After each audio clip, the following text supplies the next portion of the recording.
আজ ২১শে এপ্রিল, শঙ্খ ঘোষের মৃত্যুদিন। এই দিনটা আপামর সাহিত্যপ্রেমী মানুষের কাছে একটি কালো দিনের মতো। কবিরা বিশ্বাস করতেন তিনি সকলের অভিভাবক এবং একজন মহিরুহের মতো দাঁড়িয়েছিলেন। ২০২১ সালে যখন শঙ্খ ঘোষ চলে গেলেন, সেই সময় ব্রততী পরম্পরা ডিজিটাল নিউজে তার মৃত্যু সংবাদটি আমাকে পাঠ করতে হয়েছিল। এই দিনটি আমার কাছে ভোলার নয় এবং এই দিনটা আমার কাছে বড্ড বেদনার। আজ ৩ বছর সম্পূর্ণ হলো তার মৃত্যুদিনের।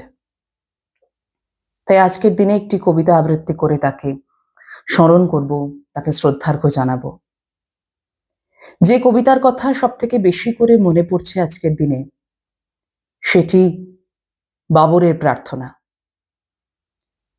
বাবরের প্রার্থনা কবিতাটির জন্য কবি সাহিত্য একাডেমি পুরস্কার পেয়েছিলেন ১৯৭৭ সালে। এই কবিতাটি লেখার ঠিক আগের মুহূর্তটা কবিতার মুহূর্ত গ্রন্থে খুব সুন্দর করে কবি লিখেছেন, সেটা একটু আপনাদের বলি।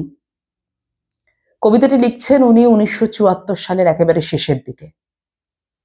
সেই সময় কবির বড় মেয়ে খুব অসুস্থ, একেবারে শয্যাশায়ী, অনেক দিন ধরে ডাক্তার রোগ নির্ধারণ করতে পারছে না। স্বভাবতই কবির খুব মন খারাপ।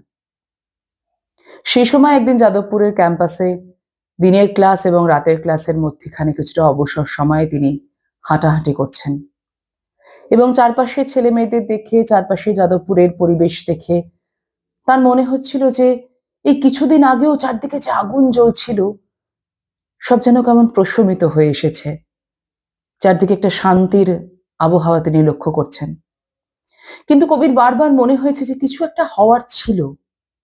কি হওয়ার ছিল? কোনো কি প্রতিশ্রুতি রক্ষা করার ছিল যেটা হলো না? আর তার জন্য কি আমরাই দায়ী? আমরাই কি কিছু করিনি যার জন্য এরকম হলো? কবির নিজের নিষ্ক্রিয়তাটা কবির কাছে অনেক বড় করে ধরা দিল। এবং সেই সময় কবি অস্তগামী সূর্যকে দেখতে পেলেন।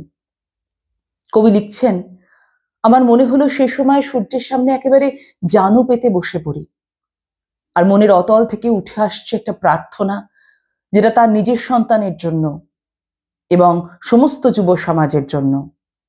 নামাজের দৃশ্য কবির চোখের সামনে ভেসে ওঠে এবং মনে পড়ে যায় সেই ইতিহাসের পুরনো গল্প এবং সেই দৃশ্য, অসুস্থ হুমায়ুনকে ঘিরে তার বাবার প্রার্থনা।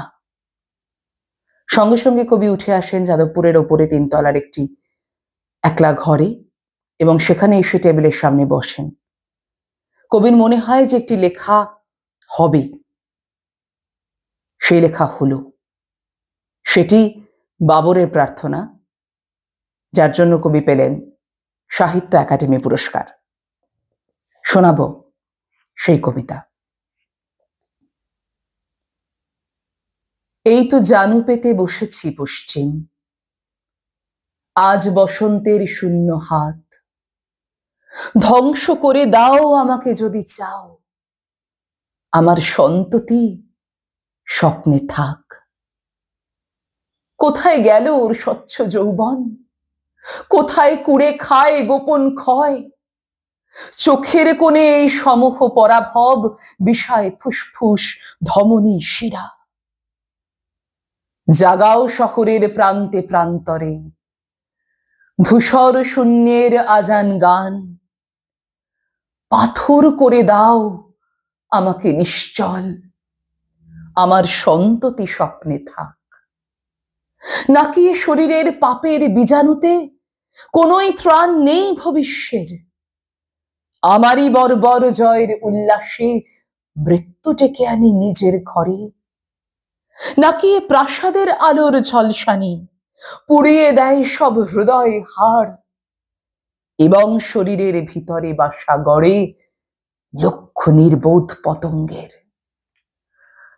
আমারই হাতে এত দিয়েছ সম্ভার, জীর্ণ করে ওকে কোথায় নেবে? ধ্বংস করে দাও আমাকে ঈশ্বর, আমার সন্ততি স্বপ্নে থাক।